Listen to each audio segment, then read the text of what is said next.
ಪ್ರಪಂಚಾದ್ಯಂತ ನಾವೆಲ್ಲರೂ ಕೂಡ ಈ ದಿನ ರಂಜಾನ್ ಹಬ್ಬದ ಈದ್ ಉಲ್ ಫಿತ್ರ್ನ ಸಾಮೂಹಿಕ ಪ್ರಾರ್ಥನೆಯನ್ನ ಮಾಡಿದ್ದೇವೆ.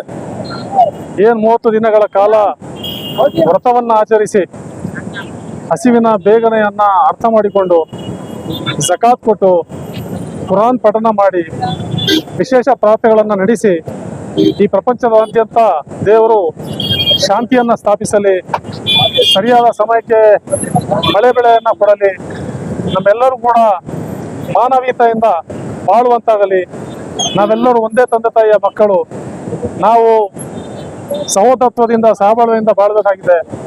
ಈ ಪ್ರಪಂಚದಲ್ಲಿ ನಾವೆಲ್ಲರೂ ಕೂಡ ಒಂದಾಗಿ ಸಹೋದರತ್ವದ ಸಂದೇಶವನ್ನು ಕೊಡಬೇಕಾಗಿದೆ. ಇಸ್ಲಾಂ ಕಲಿಸಿರೋದು ಕೂಡ ಅದೇ. ಇಸ್ಲಾಂ ಅಂದರೆ ಶಾಂತಿ. ಯಾರಲ್ಲಿ ಶಾಂತಿ ಇಲ್ಲವೋ ಮುಸಲ್ಮಾನನಾಗಕ್ಕೆ ಅರ್ಹನಲ್ಲ. ಬೇರೆ ಜನಾಂಗಗಳು ಕೂಡ ನಮ್ಮಂತೆ ನಮ್ಮ ಭಾವನೆಯನ್ನ, ಒಂದು ಸಂಸಾರದ ಭಾವನೆಯನ್ನು ಇಟ್ಕೊಂಡು ನಾವೆಲ್ಲರೂ ಕೂಡ ಜೀವನ ನಡೆಸೋಣ.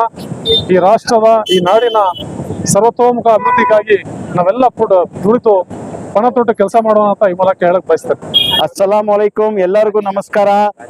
ಇವತ್ತು ದಿನ ರಂಜಾನ್ ಹಬ್ಬದ ಶುಭಾಶಯಗಳನ್ನು ತಲುಪಿಸ್ತಾ ತುಮಕೂರಿನ ಈದ್ಗಾ, ಜಾಮಿಯಾ ಈದ್ಗಾದಲ್ಲಿ ಹೆಚ್ಚು ಕಡಿಮೆ 35-40 ಸಾವಿರ ಜನಗಳು ಸಾಮೂಹಿಕ ಪ್ರಾರ್ಥನೆಯನ್ನು ಸಲ್ಲಿಸಿದರು.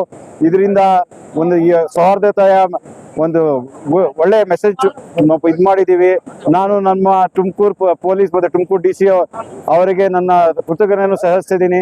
ಯಾಕಂದರೆ ಅವರು ಬಹಳ ಒಳ್ಳೆ ಟ್ರಾಫಿಕ್ ಅರೇಂಜ್ಮೆಂಟು ಮತ್ತೆ ಇದರಿಂದ ಎಲ್ಲ ನಮ್ಗೆ ಇದು ಮಾಡಿಕೊಟ್ಟಿದ್ದಾರೆ. ನಮ್ಮ ತುಮಕೂರು ಎಲ್ಲ ಮುಸಲ್ಮಾನ್ ಕಡೆಯಿಂದ ಅವ್ರಿಗೆ ನಮ್ಮ ಥ್ಯಾಂಕ್ಸ್ ಹೇಳ್ತಿದ್ದೀನಿ. ಸಮಸ್ತ ಕನ್ನಡ ಮತ್ತು ಕರ್ನಾಟಕದ ಬಾಂಧವರಿಗೆ ರಂಜಾನ್ ಹಬ್ಬದ ಶುಭಾಶಯಗಳು, ಯುಗಾದಿ ಹಬ್ಬದ ಶುಭಾಶಯಗಳು. ಎಲ್ಲರೂ ಸೇರಿ ಎಲ್ಲರೂ ಒಂದೇ ಸಾರಿ ಬಾಳೋಣ